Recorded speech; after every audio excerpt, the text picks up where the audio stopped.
Hello, everyone. Welcome to the Cohn Zone. We're the Cohns, Grant Cohn, Lowell Cohn, and we want to take you inside 49ers OTAs, which starts on Monday. We want to talk about the relevant topics, Kyle Shanahan, Trey Lance. But first, we want to do a little bit of journalism. The way my dad taught me to cover these practices was to describe as much as possible and to bring you inside. That's what I've been doing for 10 years, and it's why I think it's the first hit I ever had on this beat with practice reports. And you set me up, Dad. So how are we going to talk about this today? Okay. The premise is that there are places that we can go, let's even call it sanctified places for sports fans, that you can't go to, like the clubhouse, the locker room, the dugout. I've spent a lot of time in dugouts. And now that the Niners are up and running, there was the rookie mini camp. And when did the OTA start, Iggy? The OTA started on Monday, 24. Okay. Yeah. And today we're at Tuesday. Yeah. So, you can't go on the field. And now some of the conditions have changed. So I want Iggy to describe what it's like there. So, Iggy, the way it used to work, you would park across the street and you would go in through, say, the main gate. Yes. It's not like that anymore. Not like that anymore. So why don't you start? You drive your Blue Beast. We call it Blue Beast, his new car. Okay. So I get off at 238. I drive up Tasman. Then I turn left on Great America Parkway, and then I got Levi's on my right. It's a grand entrance. You see Great America, you see Top Gun, you see all the rides, and you see Levi's, and it's glorious. And then you drive past it. You drive past the museum, Michael Mina's, and then there's a little overpass that they built a new ramp off of. You haven't seen this. It's new. No, I haven't seen it. Take this ramp to the right, and it takes you back where there's an Amtrak stop right there. You know that Amtrak stop, right? Yeah. So it's for those people. It takes you into the back where the Amtrak parking lot is. That's where you park your car, and it's behind the parking field, the east side of the practice field. Can you picture that? Yes, I can. So you got Levi Stadium, and then to the east of that is the practice fields. And then to the east of that is the parking lot where I used to film my practice reports with the guy parking his car. That's where that is. So you get there and you check in and you tell them you don't have COVID. You get your temperature taken, you wait, you get a little thing around your wrists that lets you know that you're kosher. Then you go inside in through a gate, and it used to be you could walk around the entire perimeter. Now it's just one side because of safety protocols, at least for now. So you stand on the far east side, and you can walk up and down the sideline and watch the 49ers practice. There's two practice fields. There's one in front of you, and there's one on the other side, and they're like this, and you're here, and they're like this and this. And one day they're in front of you here, and you get a great view. And the next day, just to preserve the grass, they're further away, and you're watching through binoculars. Sometimes in practice, there are things going on both fields simultaneously, and you got to do your best to watch both or prioritize. Practice lasts for about an hour and a half. You start off, you watch them stretch. It's like PE. They're doing very easy stuff. They're stretching. Then they break up into their position groups, and they go through all their little movements. It's like piano players doing the scales, the same things every day. And then they get together, and they work together for 7-on-7s, 11-on-11s, 1-on-1s. They have all different ways of competing, but there's like warming up for about 45 minutes, and then there's about 45 minutes of competing, and then that's really it. That's about it. I have some questions. Yeah. You say you're allowed to walk up and down the sideline. How close to the sideline can you get? Can you get to the line? Maybe about 10 feet. Maybe about 10 yards away. About 10 yards away. You're pretty close. You're pretty close. Yeah. Can you hear things? You absolutely can hear things. Now, sometimes they play really loud music.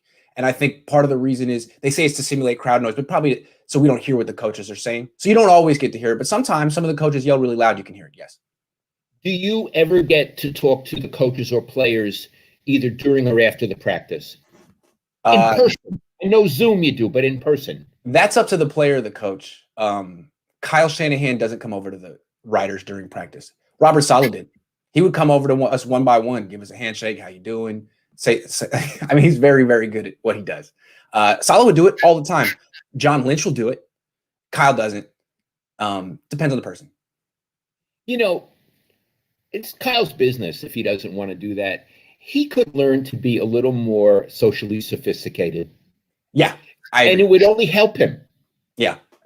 I'm just not surprised that the son of a world champion head coach isn't the most socially sophisticated guy. I mean, he's great at football. I'm just not surprised. I mean, it's probably the way it goes.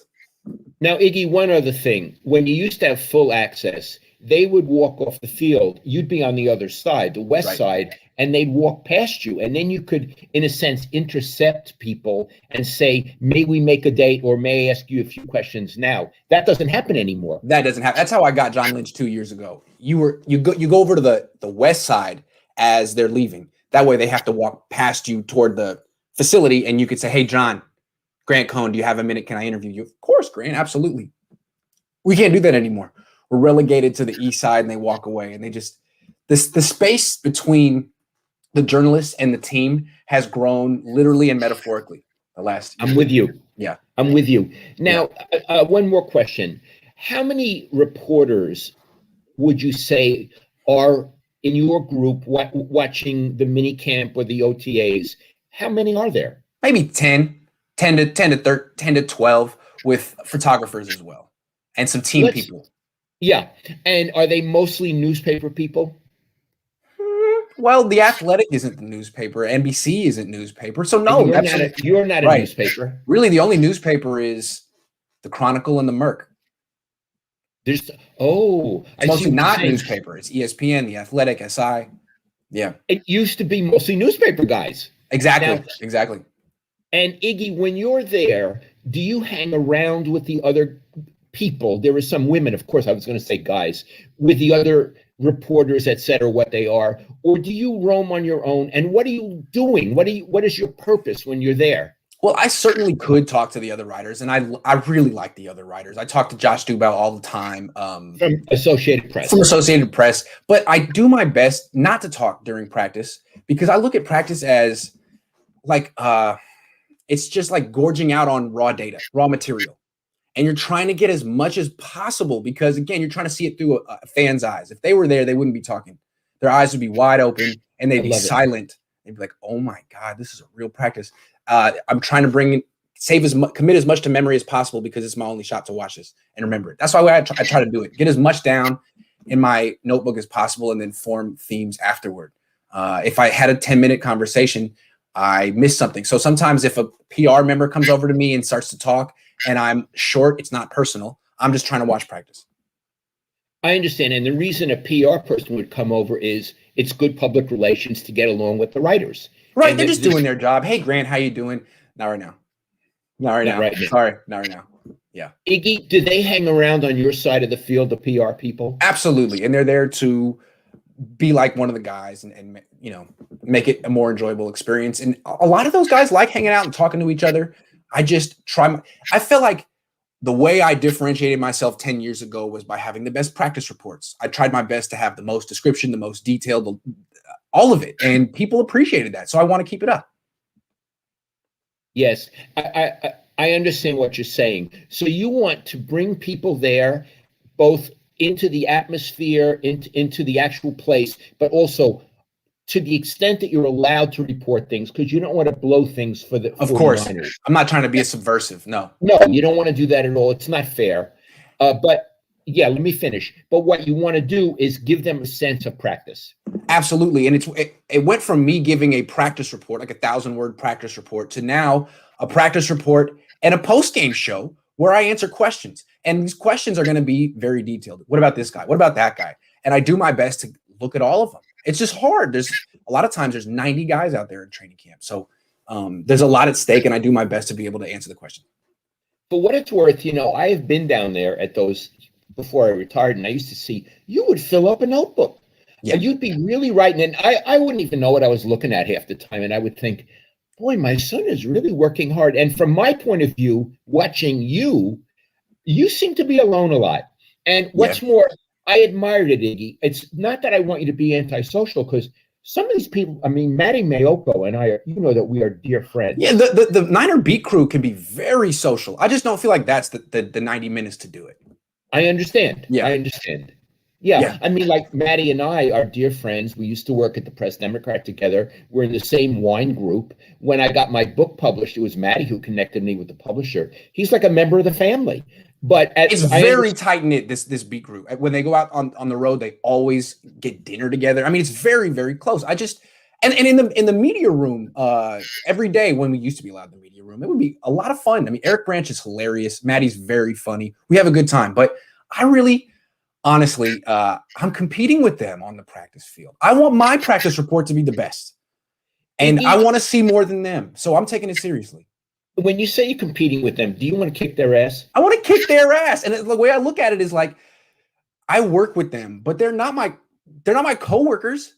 I'm there for Sports Illustrated, and Sports Illustrated wants me to kick their ass. And the Chronicle wants Eric to kick my ass. So Eric, I love you, but I got to stay employed, man. I got kids to feed in the future. You know, it's so funny that you say that, because when I was working, I mean, I was very good friends, say, with Dave Newhouse from the Oakland Tribune, Kawakami when he was in the San Jose Merc. Mark Purdy and I are very good friends. I wanted to kick their ass, and they wanted to kick my ass. And the point was, it made us all better. And then afterward, if we were on the road, we'd all go out and have dinner and love each other. Absolutely. I mean, my practice reports wouldn't be good if their practice reports were good to begin with, and I felt like I didn't have to outdo them. So yeah. Salute to them. I love those guys. I just need to kick their ass every now and then. Okay. Real quick, David says, I used to watch the Chargers training camp at UCSD between summer classes. Totally open. Watched as much as I wanted. Now reporters can't get a good view. I know. It's so silly. And these teams really don't want you to say anything about scheme, even if it seems like football basics, which to me, I think is a mistake. I think the NFL needs to open the whole league back up the way it was maybe 30, 40 years ago. But that's not the subject of the show right now. Good call, David. We'll say one last thing and then we'll move on. Yeah. Covering the NFL now is like trying to break into the Pentagon. It's ridiculous. Okay, let's move on. Okay. All right. So this is something I talked about in my post-practice report. I always do good and not so good. You told me, don't just give takeaways and observations, judge it. And so I judged a rookie mini camp in May, and the first not so good, really the only not so good, was Kyle. And I was very specific as to why. I'm not going to get into it again. I want to say in the future, Kyle, I'm not trying to reveal your scheme secrets, all that stuff. So I'll leave it at I'm not going to go into the specifics anymore. I made my point. You heard me. But now we're going to talk about some other things about you and Trey Lance, Dad. Based on what I reported from that camp, what are you thinking about Kyle's relationship with Trey Lance? Yes. So in a way, I'll summarize what you said for everybody without getting into any specifics, because we respect the 49ers. Yes. Okay. Kyle, from what I understand, drafted a unique athlete. Mm-hmm. Unique in two ways. One, I understand he is really football smart. That's what everyone says. Big time. Really football smart, meaning he can absorb information from Kyle, and at the line of scrimmage, he can see the whole deal and make decisions quickly and brilliantly. The other is he's a unique athlete who has certain skills, and we won't even get into them. I think you all know what we're talking about, that Jimmy doesn't have. And when you say unique, like there's no other quarterback on this team that's anything like this guy. Okay. So from what I got from your report, which would have been from last Friday, is Shanahan basically had Trey Lance doing a Jimmy Garoppolo workout. And I think your point was, and we're going to be blunt here, it was a wasted practice. That's how I felt. Yeah. A wasted practice because you only have X number of practices with your athletes. Yeah. And what he should be practicing is not just what Jimmy does, but what he can do, which is different. Right. And so Kyle lost an opportunity. Would you like to go on from there? Yeah, absolutely. And in the future, I'm not going to talk about what he's doing and what he's not doing. You don't want me to give away those secrets, but I'll let you know, hey, today the Niners did some Trey specific stuff. Good for them. Or today they didn't. I think that's vague enough and fair enough, but I think it's important for Kyle to know that here's the way I look at it. All the reputable reporters nationally said that Kyle Shanahan liked Trey Lance, but he really liked Mac Jones. The Niners were split. John Lynch wanted Trey Lance, Kyle Shanahan wanted Mac Jones, and that they made their decision the Monday before the draft. They had a press conference that day. John Lynch was in a great mood. Kyle was not. So I think it's easy to connect the dots and say, this is Kyle's second choice. How committed this is perhaps Kyle's perhaps second. Yeah, it's easy to guess that. To guess that. And I just want him to prove me wrong. Kyle, show me that you're really all in with Trey Lance and you have a plan. Because when Jim Harbaugh drafted Colin Kaepernick, he was all in with him and had an entire plan, and it worked. And it was a long plan. It took a year and a half. If that's what your plan is for Trey Lance, God love you. But I'd like to see that there is one. And when I watched that rookie minicamp, I couldn't see that there was. Iggy, Kyle Shanahan better be all in with Trey Lance, or it's a real failure of coaching. It's a real failure of his duty. And I want to make a bigger context. And we're speculating here. And if Kyle watches this, and I think he does watch when we talk about him. Yeah. Again, there are two kinds of coaches.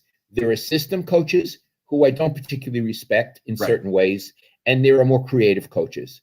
Kyle is a system coach. Gruden is a system coach. That's right. Andy Reid is not a system coach. No. Belichick on defense is not a system coach. He changes the defense every week. That's right. And what frightens me. One more. Robert Saleh was a system coach, evolved into a football coach. When he came to the Niners, he was running his Pete Carroll stuff. Now he can do whatever is necessary to win that week. I love it. Yeah. And look, Kyle has the capability to not be a system coach. He's every bit as brilliant football-wise as Robert Saleh. This is the test. You got to go outside your comfort zone with Trey Lance. And I'd love to see it.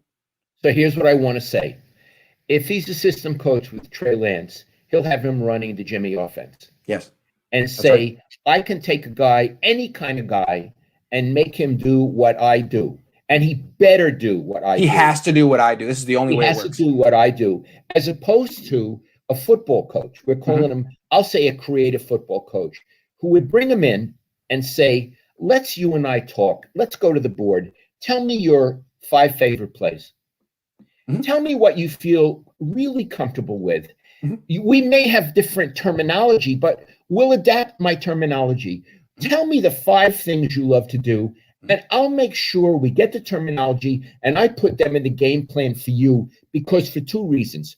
I want you to really succeed for the team, and I want you to feel invested in what you're doing. I want you to buy into what you're doing. Yeah. And this, to me, is what a football coach does. And in a way, if Shanahan doesn't do these things for Trey Lance, he's spitting in the eye of football coaches and saying, it doesn't matter what he can do. I want him to do what I can do. I could have got Mac Jones to do what I could do. I can get Jimmy to do what I can do. And I'm saying, this guy can do other things in addition. You better do it, or why the hell do you have him? Right, exactly. I mean, if all you're going to do is the Jimmy offense, then why did you trade up? You could have stayed at 12 and taken Mac Jones. And when I was watching that practice, I was thinking, this is a practice Mac Jones would have looked great in. This is a perfect setting for Mac Jones. All these little dinky dunk passes, great. He could do that. When are you going to feature Trey Lance, the Lance-ness of Lance? When are you going to show us why you drafted this guy instead of Mac Jones? I mean, I understand that Lynch liked him, but what is your vision for Trey Lance, or do you have one? Yeah, and we're talking about Trey Lance buying in. How about Shanahan buying in? Thank you. Look, they were on the other field. They were about 70 yards away, but I'm watching Kyle Shanahan watch Trey Lance do a Jimmy Garoppolo, Mac Jones workout, and I'm watching Kyle and I'm thinking, he's skeptical. He's skeptical of this kid. All right, you guys wanted me to draft this guy? All right, let's see what he can do. I'm going to put him through this workout that Jimmy can do. Jimmy can do it. Nick Mullins can do it. Let's see if Trey Lance can do it. Like, all right, man, you better be in. You better get in his corner fast. Iggy, we're almost done with this topic, so I have a journalism question to ask you. Do you think we've violated the trust of the Niners in any way we've talked by giving away secrets? I don't care if we're critical of Kyle. He has to live with that. He gets paid a lot of money to live with criticism and doubt. No, I think we've described a single we haven't given a single detail of what they're working on at practice. They don't want us to give details and to describe. I'm not doing that. What I'm doing is judging without telling. I know what I'm looking at, and I'm not going to pass it on, but I'm going to tell you whether I think it's right or not. And you understand what I'm saying. He needs to do something specific to him, and when he does, I won't say what it is, but I'll praise him for it. I'll praise the 49ers for it. And if they don't, I'll say another wasted day. Yeah, and so, Kyle, we're really talking to you, and we're asking you to step up. Can you take the next growth step as a serious coach, or are you just going to be assistant coach for the rest of your life? And how boring is that going to be? And again, I'm not trying to hurt you or the team. I'm trying to help you in the team. I'm giving you the right advice. Just take it as quality control. All right, Joel says, Lowell, you are the best. I love the way you were as a journalist and human, a just, fair, and straight shooting guy. I love that you held Jed accountable. This donation is to you. That's $109 from SEK, which I'm not exactly sure where that is, but that's big money, Dad. Thank you. Thank you very much. And you know that all this money goes to Iggy. Yeah, but I owe you about 3 or 4 bottles of wine. Yeah, so buy the wine with it. Yeah. Thank you. All right, let's move on. Okay. We've talked about Trey Lance, the most essential rookie, other than him, of course. I have a definite answer here. Do you have a? This is for you, not for me. Let's do it. Okay. To me, it's a second-round pick, Aaron Banks, the offensive guard from El Cerrito High School. Trey Lance may not start right away. He may not start at all as a rookie. This kid, Aaron Banks, has to start right away, and he is filling a bigger need than Trey Lance. Like, quarterback's a more important position, but Jimmy Garoppolo isn't bad. He just gets hurt. He wins when he plays most of the time. The right guard position has been the Niners' worst position for years. If this guy can step in, he can play next to Mike McGlinchey, he can help him, and he can protect whichever quarterback plays. Because last year the Niners got 2 injured. I think if he plays well, it could have a domino effect on the whole offense. If he's a bust, the Niners are in trouble. They're in a similar position as they were in last year. Do you think he'll be good? I do think he'll be good. I didn't get to see him in camp because they didn't have any defensive linemen, so the offensive lineman couldn't do anything. But I've seen him in college. I watched his tape, and he looked terrific. He looked really good. He looks huge. He looks terrific in pass protection and very strong in run. I'm guessing he's going to be their rookie MVP. Their rookie MVP if Trey Lance doesn't get in soon enough. You know, it's interesting. Usually I can anticipate how you'll answer. I thought you were going to say the running back. The running back I like him a lot too, but is he the most essential rookie? The Niners have a lot of good running backs. And if he doesn't take off right away, there's Mostert and Jeff Wilson Jr. and a bunch of other guys. But if this right guard isn't good, the Niners are back to what exactly at right? Tom Compton? Colton McKivitz? That didn't work last year. They're in the same position. So I think this guy, he could improve the running game. He could improve, most importantly, the pass protection. Whatever the Niners had last year, got 2 guys hurt. This guy could have really, really make this offensive line a strength instead of a weakness. Have they made him available on Zoom? They have made him available on Zoom. He's very smart. He's an offensive lineman. Yeah, but let's emphasize that. We've said it before. The people you want to talk to on a team are the offensive linemen. Always. They're the most observant, and they're the smartest, and they're the most verbal. So he's an offensive lineman. Yes. Now, tight ends are close because they're like pseudo-offensive linemen. They're like offensive linemen with like an edge or a personality. And a sense of humor. A sense of humor, exactly. Sometimes an ego, like George Kittle. But that's all part of the sense. He's Macho Man Randy Savage. You wouldn't exactly have that kind of a character on the offensive line. They're much more normal.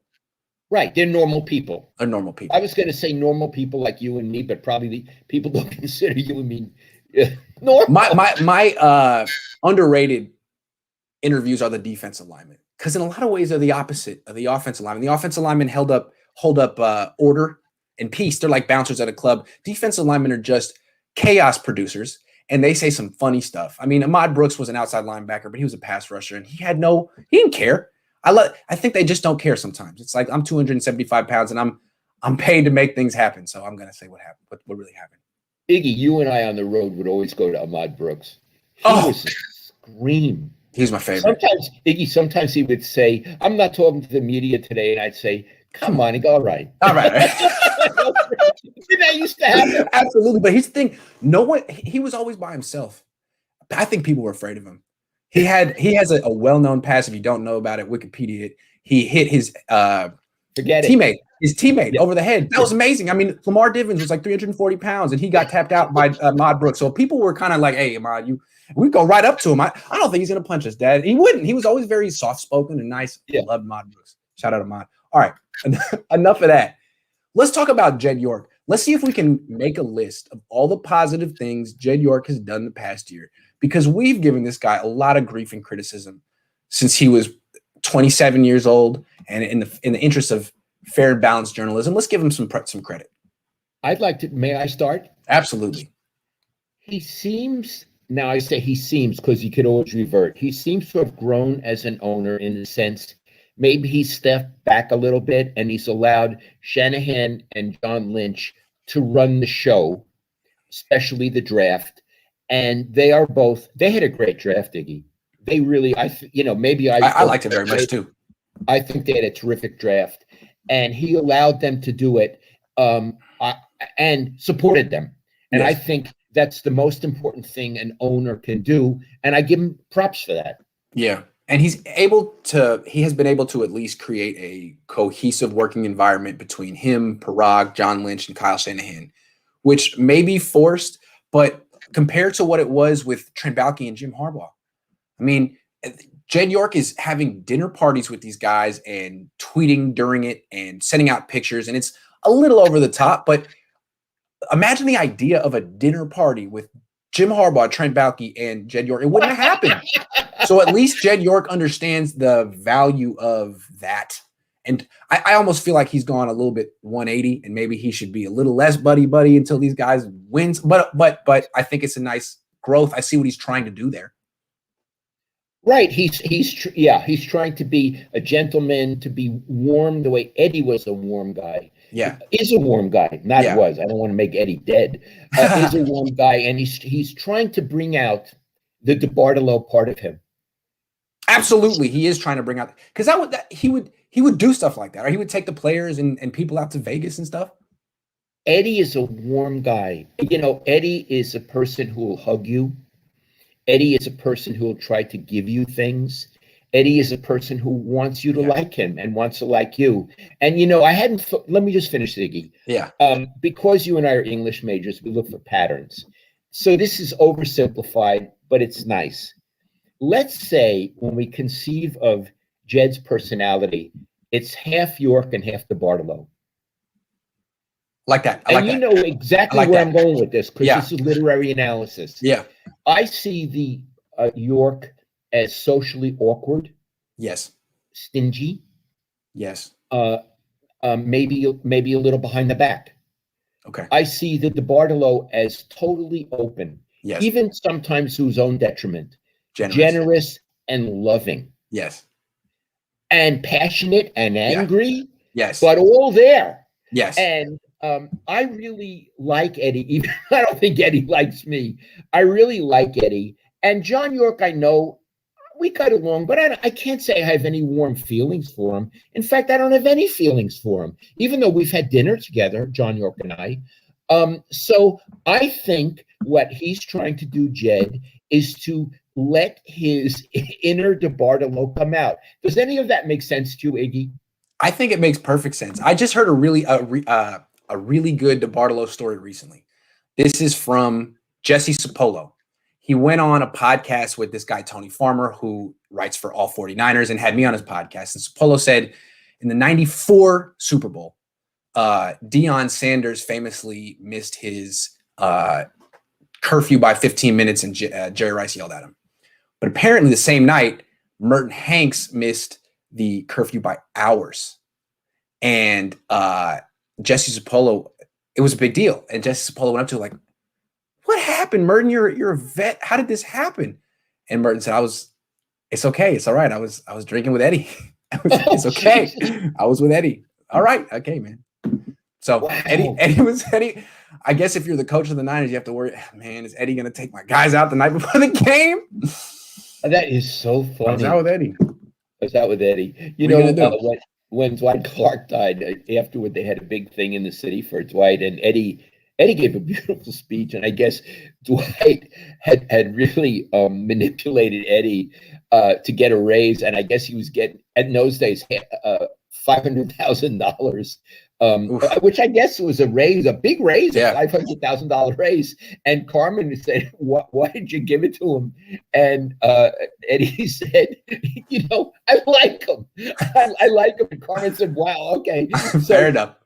So listen, Dwight, who was so sweet, wrote Eddie a note, and he said, that was a great raise. He said, thanks, $500,000. That's a good line. I like that. Thanks, $500,000. Thanks, $500,000. All right. So Jed, good for you. We appreciate what you're trying to do. It must be tough. He's got a little social awkward in his DNA, but he's working through it. He was also born a billionaire. It's tough, but he's still a young man, and it seems like his heart's in the right place now. So good going, Jed. We respect it. Iggy, were you born a billionaire? Absolutely. I mean, people don't know about all the money you made from Santa Rosa Press Democrat, but they were just paying us big time. Big time. All right. So the Niners signed a wide receiver named Marquise Lee. It's interesting. Yeah, I want to know, why'd they sign him? What does he bring? He's 29. He was at a rookie tryout. I guess there's new rules. You can invite vets. He hasn't really played since 2017. He opted out last year. He's had a lot of injuries. He was really good at this rookie minicamp. Now he's going against rookies. I guess he should be. He was really good at this camp. It went 2 more days when the media wasn't there. He must have done well, and the Niners gave him a contract. So why do they need him? They still haven't replaced Kendrick Bourne. Kendrick Bourne's a very important member of this offense. I know you think the Niners are really a 2 wide receiver offense, not a 3 wide receiver offense. Yeah, but they play with three wide receivers a lot. Bourne got more playing time than Kyle Juszczyk ever got. So they need to replace that. And they haven't. They didn't draft a wide receiver. They have a bunch of guys who aren't proven. So they got a guy who is a guy and played well in the past. But it seems like since they won't they won't sign a guy to a multi-year deal. They won't draft a guy. They're taking a guy who's missed 4 years in a row. It seems like they really want this guy, Jalen Hurd, who was a 3rd-round pick 2 years ago, to be healthy and take the job. Because they're not really challenging him. But Jalen Hurd has played 0 games in the NFL. He's missed his first 2 seasons, and I don't know. I mean, I guess he could come back, but it's not looking good so far. So that's why they got this particular guy. I want to ask you a question about Lee. Yes. What kind of a receiver is he? Is this a speed receiver, a slot receiver? What is he? He's a slot receiver. He's about 5'11". He doesn't run. He runs about a 4.5 40-yard dash. So he's not going to line up outside, run up the sideline, and beat a cornerback in the NFL. But you could put him in the slot like you did with Kendrick Bourne, who wasn't that fast, and he's got quickness. He can make a guy miss, get open, and make contested catches over the middle while he gets hit by 2 or 3 linebackers. That's a specific skill set. It's not exactly how you'd want to use, say, Amari Cooper. Of course, that's how John Gruden used him. But it's how you would use someone like Marquise Lee or Kendrick Bourne. How are his hands?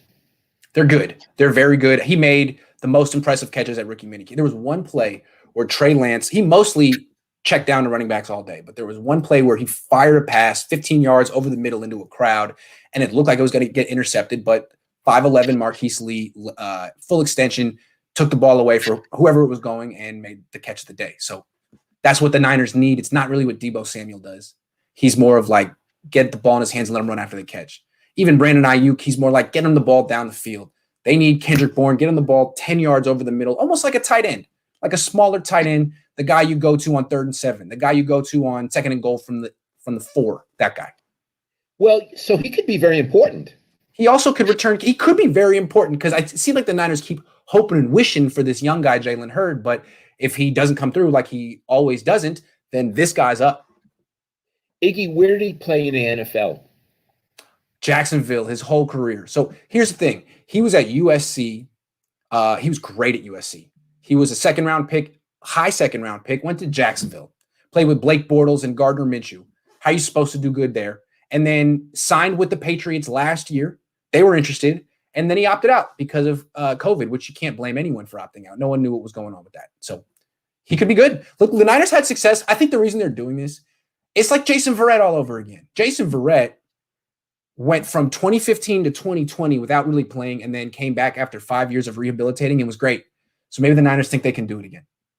Well, Iggy, if he turns out to be valuable, that it's like he wasn't in the draft, but he was another player they brought in, and they seem to be very shrewd these days. Yes, you know, on the Rams they have that wide receiver 17, Robert Woods. You remember? Are you familiar with Robert Woods? He's very good.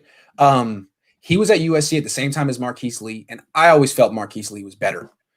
He went higher in the draft. He was a higher draft pick. He was a better returner. I thought he was better, but Robert Woods gets to play with Sean McVay, and Marquise Lee was playing for all the different head coaches in Jacksonville the last few years. So we'll see what he's got. I'm glad you educated me about him, because I was curious about the deal, and I find it extremely promising. Absolutely. I think it's a shrewd move, and I was so shocked. I remember watching the rookie minicamp a few days ago, seeing this guy make this catch, being like, "Oh, that guy's gonna make the team. Which kid is that?" And I look down, Marquise Lee. Really? He's still playing football. Good for him, man. It's not too late. Iggy, did they put him on a Zoom call? They have not put him on a Zoom call. Hopefully, they put him on a Zoom call, but usually they won't put people on the call until it's clear they're going to make the team. Got it. Yeah. So he's still either or. Yes, he's still either or. But if he he's going up against a lot of wide receivers who are either or. So he has a great opportunity. Will says this O is made to eat the clock clearly. I think, though, the big play potential is through the roof. Force D to stop short plays, then go big. Thoughts? Yeah, I think that's right. This team is built to run the ball. They drafted 2 offensive linemen, 2 running backs. They already have Mostert. They have a young quarterback who also is a runner. They can run and run and run and run. And then when a defense sells out, this quarterback has the strongest arm the Niners quarterback has had since Kaepernick. So, yeah, I think it's a good way to think about it. They do have big play potential, but they'll probably be a ball control running offense. Let's talk about Robert Saleh, Dad. The way I look at the projections of this Niner team is everyone's very optimistic. It's the same team they had pretty much last year and the year before. It's excellent when healthy. They just had a good draft. Really, they didn't lose much except Robert Saleh. And Robert Saleh, I think, is elite, especially as a defensive coordinator. I don't know how he will be as a head coach, but the Niners lost an elite defensive coordinator. How do you think that's going to impact this season? Okay. May I answer by saying that's a big unknown? Yes. I don't really know the new guy. That's true. I mean, he's a disciple of Saleh, but that doesn't mean he'll be as good as Saleh, but it doesn't mean he'll be any worse. True. So, but when I say it's an unknown, I think there are 2 big unknowns on the team. How this guy will do and the quarterback. Yes. Those are the injuries. And the injuries, yeah. But that's for everybody. Yeah. For every team in the league. True. So my answer is their defense better be good, because you can't win without a good defense. I simply don't know how creative this guy will be to make adjustments on the field in a game. I have a feeling he can replicate Robert Saleh's ability to relate to the players and to motivate them. He played in the league. He seems like he has a magnetic personality. People like him. I've met him. I like him. I don't know if he's as shrewd as Robert Saleh was at the end. Saleh struggled at the beginning, but at the end, he was a master game planner, and he could adjust in games. I don't know if Ryan's going to be able to do that. But then, more important than that, the way I saw Saleh is he was a co-head coach of this team. He was in charge of defense. Kyle was in charge of offense, and all of the slogans, the stuff that concerned how you practice and how you play, the philosophy of playing was all Saleh. All the stuff that was him. The all gas, no brakes, the thing about violence. I mean, I forget the exact slogans, but that was the way he thought. How are we going to play this game? Kyle's more of, this is my play, it's going to work. So I'm curious to see if there's now a leadership void in the team, and if DeMeco Ryans can fill it, if Kyle Shanahan can fill it. What's that like? Yeah, I think another way of saying what you're saying is Saleh provided the social lubricant. Oh, yeah. He provided, because Kyle doesn't even seem to be aware of it. Right. And so Saleh took over those things. Yeah. Kyle is sort of like a nerd in the sense of, I think he likes to sit in a room and imagine plays and make plays. He's a coordinator at heart. He wants to be focused on the details of his offense, and that's great. And Saleh is focused on the details of his defense too, but he could sort of take over this other role that wasn't being taken over on the Niners, and I'm sure the Jets were impressed. So who's going to do that now? Kyle or D'Amico or me? Well, we know you could do it. And how much did they pay you, Iggy? Nothing. But I think that's down the line. They'll pay me back. Well, once they win a Super Bowl. Iggy, you don't need them to pay you because you're getting paid from other places. And you don't want them to pay you because then you'd be indebted to them. But the point is, for the nothing they pay you, you give them a lot. I think so. It's one of the best non-investments they've ever made. I'll do my best to replicate what Robert Saleh gave him and took to Jersey.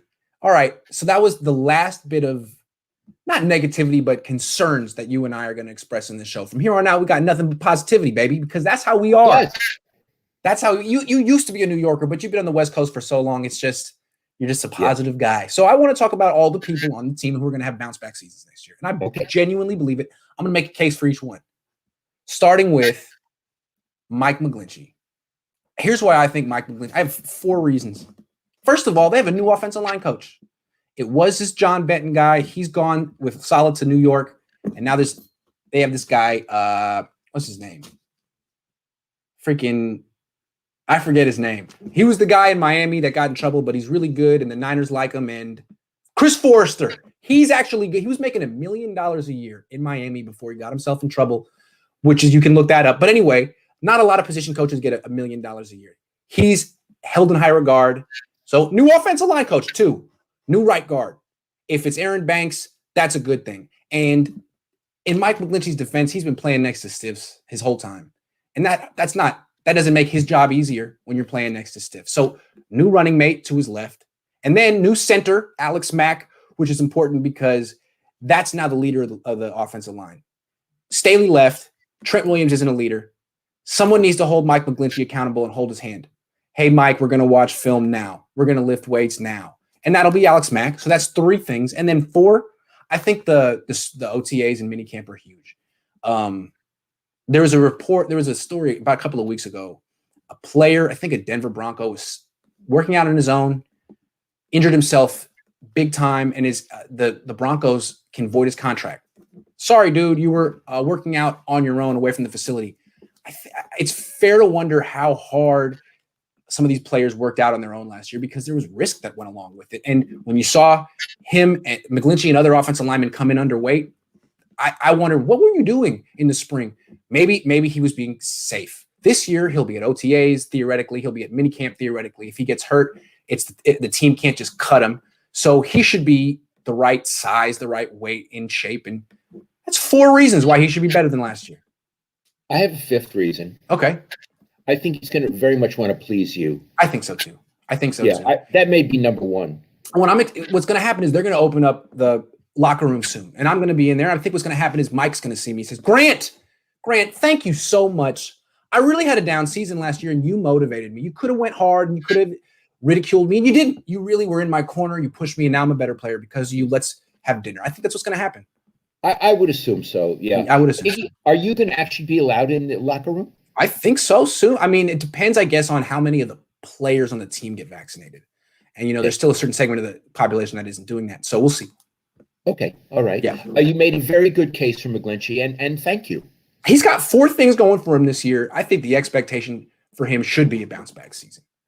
But I'm not done. There's more. How about Eric Armstead? Another guy that I've had to go back with and have a very cordial relationship with. Eric Armstead really struggled last year. But in his defense, he was playing out of position the entire time. Nick Bosa got hurt. D Ford didn't play. All of a sudden, Eric Armstead was a full-time defensive end, and he's not that. So what he could say is, look, I got a big contract. The team was in a tough spot. I stepped up, and I made myself look bad. Fair enough. This year, if Nick Bosa comes back, he won't have to play defensive end anymore. He should be able to play defensive tackle, and he's not a bad defensive tackle. He's a bad defensive end, but he's not a bad defensive tackle. He can be a good defensive tackle. That alone right there, Bosa's return and the signing of Samson Ebukam, who's going to play defensive end, makes it that even if D Ford can't play, Eric Armstead shouldn't have to be out of position anymore. And that's a good thing for him. Iggy, what does he do well as a defensive tackle? As a defensive tackle, geez, he's even stronger and more violent and powerful than DeForest Buckner. DeForest Buckner had moves and counter moves. DeForest Buckner, he would have a swim move. He had finesse, and he was great. Armstead doesn't really have as many moves as he just beats up the person in front of him. Just beats him up. He's 6'8". He can kind of get underneath you and move you in the air like a. I mean, he gets leverage. He's tough. He's really strong. I wouldn't want to mess with him physically, but that stuff doesn't really work at defensive end. You can't just pick up and throw an offensive tackle. You got to go around him. You got to have speed. It works against a guard. So he's much more suited to win a matchup one-on-one against a guard than a tackle. Love it. I love it. Because a tackle is so much further away from the quarterback. A guard is right there. All you got to do is push him, move him up there, and now you're in the quarterback's face. He's very good at like pushing the pocket. Quarterback can't step up. But when he was trying to come in from the edge, first of all, he wasn't going to get there. And then he would come in so wildly trying to produce that he would let the quarterback get out of the pocket, and then he created a bigger problem consistently. That shouldn't happen this year. Iggy made a very good case for his bounce back. I like it. He should like it too. I think so. Let me make sure. Oh, Gold-Blooded says, Grant, are you going for the team life coach position after rejuvenating McGlinchey's career? Well, I haven't rejuvenated it yet, but I'm trying. My wife is a therapist too. Maybe the two of us could do some sports psychology. I hit him with the negativity and say, you're no good. And then my wife comes in after and says, don't listen to him. You're really a good player. All right, last player who's going to have a bounce back season. Raheem Mostert. We're the biggest Raheem Mostert fans in the world, but he really had the same injury issues that George Kittle, Jimmy Garoppolo, Nick Bosa had last year. He wasn't very good. And I think what happened was he was so good in 2019, and we went to bat for him. The Niners made him the starter. And maybe that's not the right way to use him, Dad. It seems like if you could use him the way they used him 2 years ago, where he's the first running back off the bench and you give him 10 carries, those could be the best 10 carries of the game, and one of those could go for 80 yards and a touchdown. This year, it seems like they're not dependent on him. They can give the ball to Wilson, Sermon, Gallman, Mitchell. They have 5 running backs. They can keep Raheem Mostert fresh for the games that matter in the backstretch. And cut down on injuries. Yeah, absolutely. He should have a fresh, productive season. And, I think they understand that about him. I think they understand, that he's not cliche. He's not the workhorse that Frank Gore was. Right. He's not that durable. But if you use him correctly, what a weapon, Iggy. I love the way he works. Agree. I mean, he's 20 pounds lighter than Frank Gore. So I guess it's not – we love Raheem Mostert, and he's done special things, but hard to expect a 196-pound running back to stay healthy for 17 games, getting the ball 15 times per game. So bring him off the bench, give him 10 carries a game. He should be able to handle that. And then all of a sudden you have the best number 2 running back in the league. I love it. Yeah. And when you put him in the context of other running backs, you might have one of the best ground attacks in the league, which is what they want to have. Absolutely. When you put him, Jeff Wilson Jr., who scored 10 touchdowns last year, the rookie Trey Sermon, the quarterback Trey Lance, and the wide receiver Deebo Samuel, who's half a running back himself. That's pretty good. Not to mention George Kittle. Yeah, it's pretty good. Yeah. And you know what it also tells me? The Niners will hurt people. Oh, they will. Absolutely. I have another point. If Kittle's healthy, Raheem Mostert will be good because Kittle's the best run blocker on the team. The more Kittle they have, the more successful all their running backs will be. Love it. Yeah. Love it. Yeah. All right. Let's switch gears. Oh, you're so positive. That's me. I'm just a shill. I'm a shill for the team, as people who follow me have come to know. But you are not. You are going into the Jewish Sports Hall of Fame in the Bay Area. And I was supposed to present you, but yeah, I want to tell the story. I'm really thrilled that the Jewish Sports Hall of Fame is inducting me on October 24th. It's a Sunday night somewhere in the city. I forgot where. And you have to have 2 presenters. They say things about you, and you're on a stage, and they ask you questions. So originally it was, I'm going full Jew on this. It was Barry Compton, who's Jewish, and I was going to have Iggy. But then the schedule came out, and they're playing Indianapolis that night. I can't bring him away from that game because you people would have nervous breakdowns if Iggy weren't there. I'd probably have a nervous breakdown. He would have a nervous breakdown. So, I didn't want to do it. I wanted, that Ira Miller and I are great friends, but he doesn't live in Oakland anymore. He moved outside of Chicago. So I wrote him an email. I was nervous. I got to tell you, Ira, Iggy was going to do it. Please don't feel bad that I didn't ask you right away. Would you come? And he said, call me. And I thought, oh, he's going to. I know, right, Ira? Ira's a lot tougher than I am. Yeah. He said, call me. And so he answered. It was a couple of days ago. He answered, hello. I said, Ira, it slowly goes, hello. And I didn't know what to say. And he was quiet. So I said, well, what about it? He says, yeah, I'll do it. What do you know? Oh, God love him. God love him. So I said, I'll pay for your ticket. How much is it? He said $11.20. What are you talking? He has 1 million miles. Do you understand? Yeah. So he has 1 million miles. So he'll come. Iggy's going to stay in my place. He'll have downstairs. We'll treat him to great meals.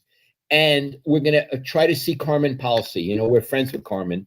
So the next day, I'm going to write to Carmen this week and say, I'm going to be available October 25. And we'll go, it'll be Ira and me and Artie Spander. We'll go anyway. So here's the deal with the Jewish Sports Hall of Fame. So Ira is going to do it, which is really an honor. I mean, it's a flat out honor. Yeah. So to the guy who's in charge, I wrote that Ira will do it. And he wrote, boy, he's coming from Chicago. He's really a good friend. Well, duh. Yeah. But I also said, look, Ira should be in this Hall of Fame. Spander's in. Ira's Jewish. He should be in the Hall of Fame. He's the most famous football writer I ever met. Yes. And the best. And he invented the report card. That's right. Which I do after every game. He invented that. Absolutely. Yeah. He's in the NFL Writers Hall of Fame. He's in that division. And I also said Dave Newhouse, who's also Jewish and lives right by me in Oakland. Dave was a monster. Have a minion? What's that? You can have a minion? We can have a minion. Yeah. Well, with all the Jews there that night. Yeah. He was a monster columnist for the Oakland Tribune. He was a superstar for years, a wonderful guy. And he had the sports show on KNBR, Iggy, before Barbieri had it. You don't know that. I didn't know that. Dave, absolutely. Wow. He's a really important figure in Bay Area sports. And so I would like my two favorite Jews to be in the Jews Sports Hall of Fame. And if they want, I'll present them. Dad, I wish I could be there. I'm really sorry. I wish I could be there. Could we do a Zoom thing? Yes, guilt? I do. I feel guilt. Yes. My dad was like, you don't have to go if you don't want to. I was like, oh, God, what do I say? What do I do? What do I say? This is a test. I'm sorry, God. It had been the week earlier, it would have been the bye week. 1 week earlier. That's right. And that's right. But I couldn't ask him to change the whole thing so you could have the bye week. No, I don't think that'd be fair. Maybe I could ask the Niners to change the whole thing so I could go. Okay. We got one more topic. Final thing. One more? I am now. I want to introduce it. You do it. Iggy calls me a few days ago. He says, hey, Dad, I'm going to be on Twitch. It's like, you got a Twitch? You got a Twitch? What are you talking about? So he says, no, there's this thing called Twitch. It's like YouTube, but it's for younger people who play games, but you also can put stuff on. Yeah. So now Iggy is on a thing called Twitch. What is Twitch, Iggy? It's a thing that kids play games on. It's like the idea is when video games and internet became so advanced, you could play. Used to be. You just have to take me to T's house, so I could play video games with my friends. We would all go to T's house or Julian's house, and we'd sit in the living room and play games. Now you can do it from your living room over the internet, and you can broadcast yourself. Some people just like watching other people play video games. Like my nephew likes watching other people play because you can learn tricks and stuff. So you can broadcast yourself playing, and some people have made careers out of that. So that's how Twitch started. But it's just another place that lets you stream live and get tips and put ads on stuff. So it's another revenue stream. Well, what I'm thinking is it's a different demographic from SI.com and YouTube. It's maybe younger people. Seems like it because YouTube came around when I was in high school, and Twitch is a newer thing that's became famous because of video games and high-speed internet. So it seems like a different audience, but it could be used in the same way by sports journalists who are creative and enterprising. Okay, well, the more platforms can I use the word platform? Yes. The more platforms you're on, I think the better. And I've even signed up for Twitch, and I'm twitching.